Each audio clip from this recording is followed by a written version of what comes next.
Hawak-hawak ko ngayon ang #1 fried chicken sa buong Pilipinas. At sa episode na to, ipapakita ko sa inyo kung gaano kasarap tong fried chicken na to. Kaya hinihintay natin. Tara!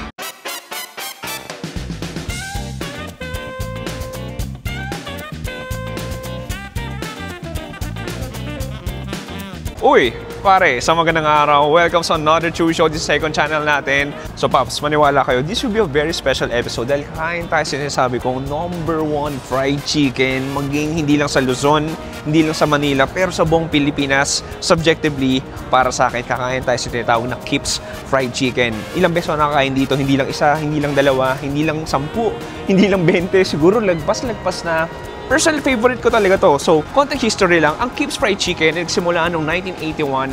It gained popularity for its unique homemade marinade resulting in a flavorful and crispy, tender, juicy fried chicken. At ang Kips Chicken ay kilala rin sa Spanish rice nila. Pero pare, ang Kips, sa ngayon, nasa alam ko, as of this date, ang open na branch na lang nila is dito sa SM South Mall. Dati meron sila sa SM North EDSA, sa Mega Mall meron din ata, pero ngayon under renovation. Pero swerte ako, na taga South ako, at bukas ang SM South Mall branch nila. Kaya tayo paligoy-ligoy pa. Kamustahin natin sila ate, dahil kilala na lang ako dito, dahil lagi ako nakain dito. Anyway, tara!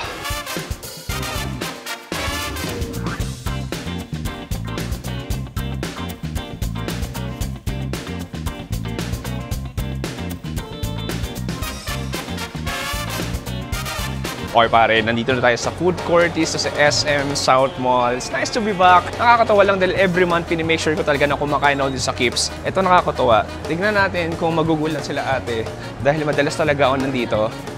Tignan natin. Wait lang. So ito, naamoy ko na yung sarap ng Kips Fried Chicken. Ay, si ate, nakangiti na agad oh. Tignan mo, oh, nakangiti na agad oh. Ate, pa-vlog ako. Vlog ko kayo ulit ha. Ayan, so makikita mo, I just love the menu. It's very colorful, red, yellow, neon light with different yellow. Upo sa English ko. Actually, makikita kung gaano ka-colorful, gaano ka-golden brown yung fried chicken na sa menu. Ganon din ka-golden brown sa personal yon. Anyway, hintayin natin, tayo na yung next pila.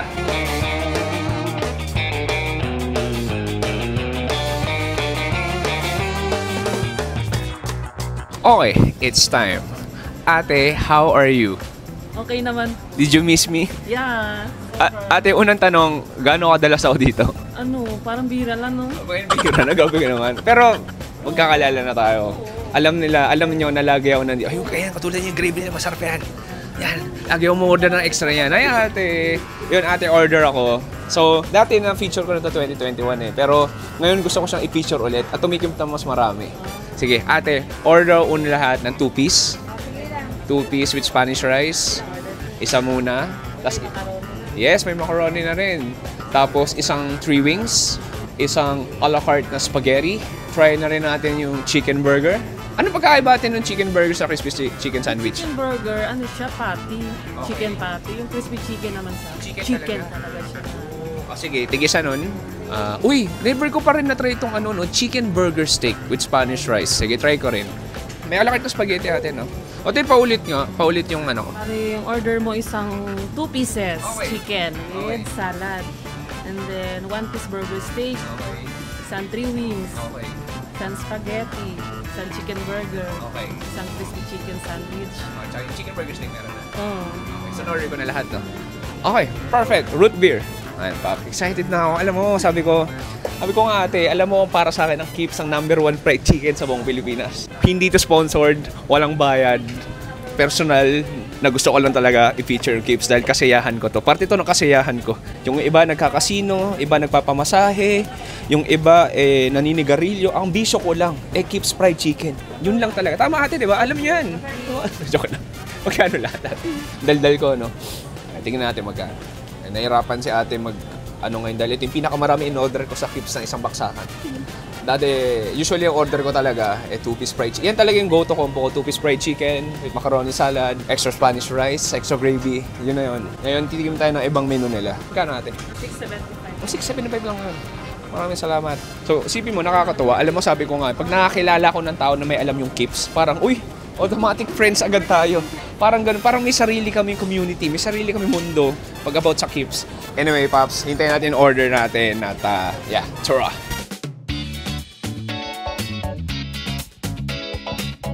Sir, how are you? Long time no see. Okay. Kamusta? Shout out ka naman. Hi, sir. Yeah.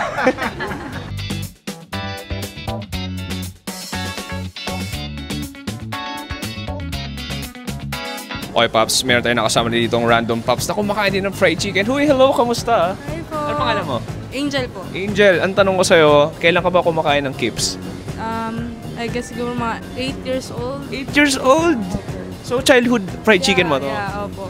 Masasabi mo bang para sa'yo ito yung the best fried chicken para sa'yo? Yes, binabalik-balikan po talaga. Bakit? Sobrang malasa po kasi yung chicken, then juicy po talaga siya. Hindi po siya dry kainin. And yung gravy po masarap talaga. Ito rin is last kong tanong. Sila ate, nung bata ka pa sila rin yan, no? Yeah. Ah, di ba? Anyway, Angel, maraming salamat, ha? Thank you po. Salamat. Di ba? Sabi ko sa'yo hindi lang subjective. Marami ring mahilig talaga sa Kips fried chicken. Di ba, Jeyo? Ikaw rin? Kwento mo, Jeyo. Ako hindi tayo na-order mo. Anong kwentong Kips mo? Ito yung favorite fried chicken nung lolo ko. So, bata ka pa lang, kumakain ka na rin dito. Oh, mga 6 years old yan. Anong go-to order mo? Yung chicken, 2-piece fried chicken. Oh, sarap. Anong part? Thai part. Excited ka na ba? Oh, excited na. Tara! Tara.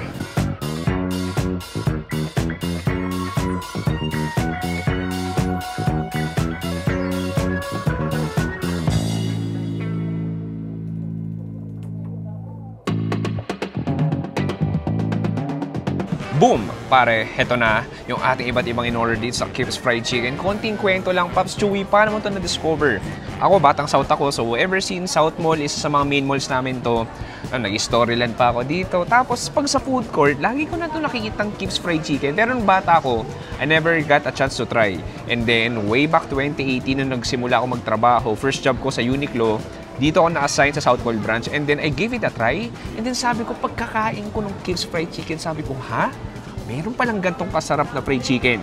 And then fast forward to 2025, ilang taon na ako kumakain dito. Tinatry ko every month talaga na kumain ng Kips Fried Chicken. Huwag tayo paligoy-ligoy pa, kumain na tayo. Alam mo, habang mainit pa, mag-try muna tayo ng fried chicken. So ito yung 2-piece natin.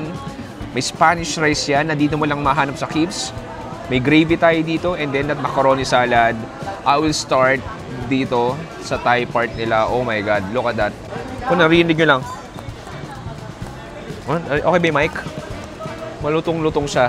Yun yung gusto ko lagi dito sa Kips Fried Chicken. 100% garantisado, laging mainit at bagong luto. Sige, juicy check tayo. 1, 2, 3. Oh, nice ang init. Grabe.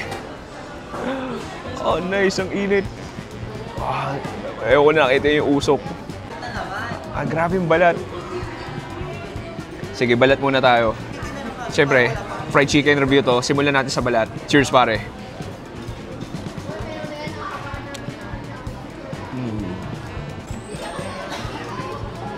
Alam mo, ito yung mga pagkain na kahit 1,000 beses ko na na-try. Pagkagat ko, parang first time pa rin.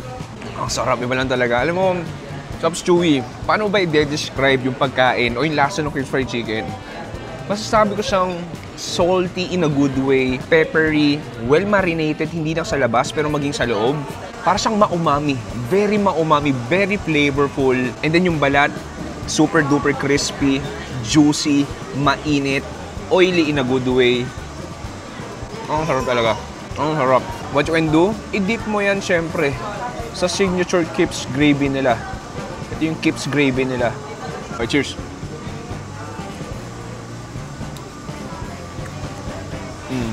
Ang sarap. Ay, nako. Sabi ko sa'yo, hindi to paid sponsored, hindi to ex-deal. Gusto ko lang talaga ibahagi sa inyo kung gaano kasarap tong Kips Fried Chicken. As in, and then yung gravy niya, ano masarap sa gravy dito? Para kang ano yung sa mga roast beef?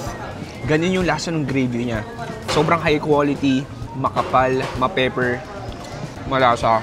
And then, kailangan mo habulin yan ng Spanish fried rice na nilalagyan ko ng extra gravy. Tapos, konting balat. Kuha tayo dito. Cheers!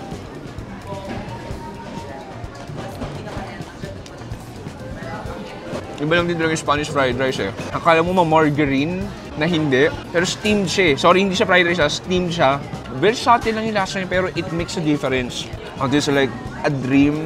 Alam mo yung pag kumakain ng Kips, very comforting talaga eh. Para siyang Shiatsu Swedish Thai massage sa pinagsama-sama mo sa isang kagat. Ang relaxing, ang sarap. Anyway, what a great start. Pero meron pa sila mga putahe dito na first time ko matitikman kasi madalas nga, pag nakikips ako, lagi ko ina-order yung fried chicken nila. Try muna natin ibang dishes nila. So una sa lahat, meron tayo ditong, ito yung chicken patty sandwich nila. So there's a huge slab of mayonnaise and ketchup. And then nasa burger bun siya. And then that crispy chicken patty. Cheers!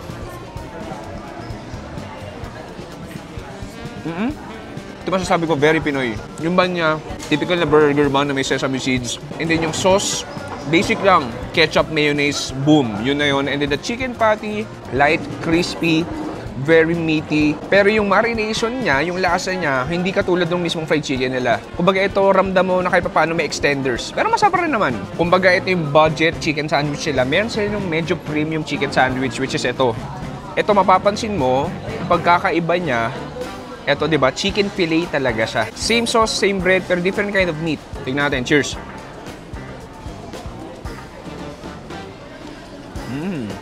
Okay, obviously, mas makarne siya. Pero kung gusto ko malaman, okay, hindi gaano. Kasi di ba sa Jollibee, usually kung anong lasa ng chicken sandwich nila, nung mismong patty, yun din yung lasa ng Chicken Joy. Ito, not so close. Not so close sa fried chicken nila. Pero masarap rin naman. Beverage break, root beer. Cheers. Sarap nun. Sige, next natin. Akalain mo, no? Dahil Filipino fast food o Filipino fried chicken chain to, meron silang sweet style Filipino spaghetti. Look at this. Ayan, so haluin natin. Medyo nanigas lang siya dahil nag-video-video pa kami. Eto, to be fair, natikman ko na to isang beses. Pero sige, dahil hindi ko naman siya in-depth review nun. Kuha tayo. Cheers!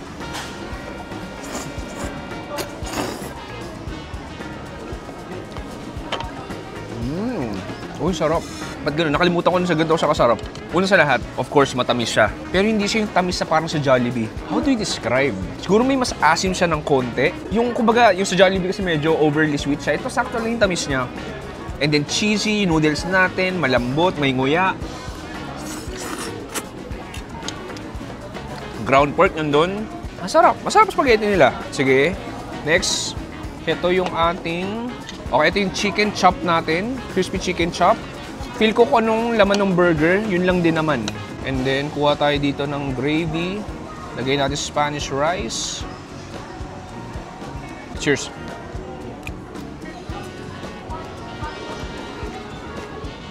I appreciate it. Pero kung standard mo yung fried chicken, medyo malayo na. Okay, yung batter niya, oo. Yung batter niya medyo kalasa ng breading no fried chicken niya. Tapos paps dito, kung medyo nang umay ka na, kung anong macaron salad, pampaalis, spices sa bibig mo. Straightforward, creamy, milky, very mayonnaise flavor. Sarap! Okay, last, isa pang in-order ko dito. Pag ayoko ng legs at ayoko ng thigh part, meron silang 3-piece wings. So makikita mo, yung 3-piece nila, malalaki na rin, di ba?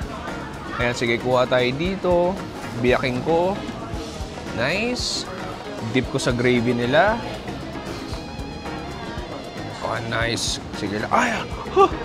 May casualty, sorry. Okay, cheers.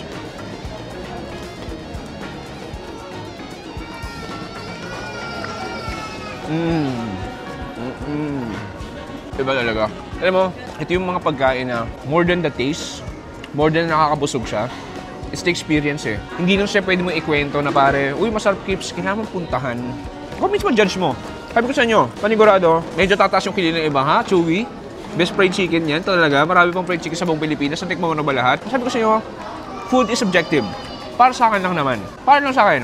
Ito yung number 1 fried chicken. Para sa akin yan, no? Ulitin ko. Para sa akin. Capital text, para sa akin. Para sa akin lang naman. Anyway, gusto ko lang bahagi sa inyo kung gaano kasarap yung food trip dito. Ako nga sabi ko, kahit wala camera sa harap ko, ganito rin yung reaction ko. Oh, nagsasalita rin ng mag-isa. Kahit walang camera sa harap ko, nagsasalita mag-isa. Ganun kasarap yung Kips. Kaya ikaw, kung tiga South ka, gusto mo dumayo, sa ngayon, South Mall pa lang yung bukas nila, pumunta ka na. Huwag ka na mahiya.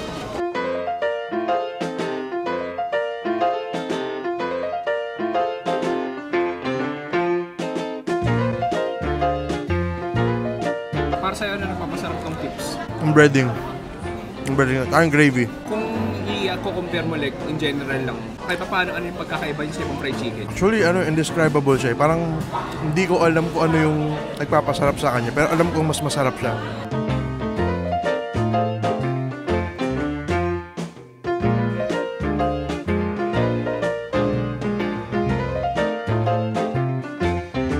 Boom!